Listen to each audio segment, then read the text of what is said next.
Tampang 22 oknum pesilat sok jago yang berhasil ditangkap usai keroyok polisi di Jember, motifnya terungkap.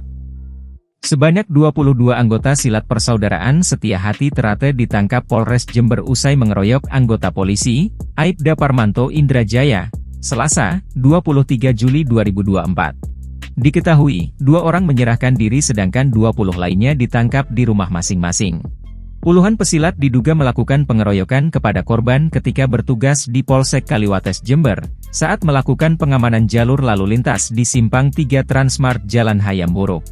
Ada 22 orang yang sudah kami amankan, kata Kapolres Jember, AKBP Bayu Pratama Gubunagi melalui sambungan telepon, Selasa, 23 Juli 2024.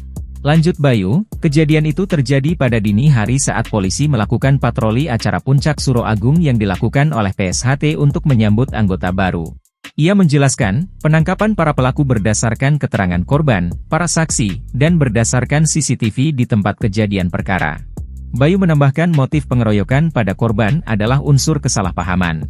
Motifnya adalah kesalahpahaman di lapangan, di mana adanya anggota PSHT yang melakukan pengamanan bersama Polri ini mengamankan diri di mobil dinas Polsek Kaliwates, ujarnya. Selasa, 23 Juli 2024. Mereka mengira jika anggota PSHT yakni pengamanan Terate atau Pamter sedang ditangkap sehingga polisi menjadi sasaran amukan dan pengeroyokan.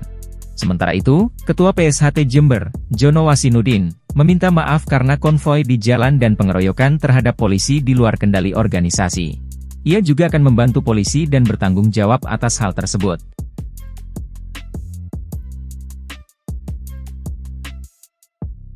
Download Tribun X sekarang, menghadirkan lokal menjadi Indonesia.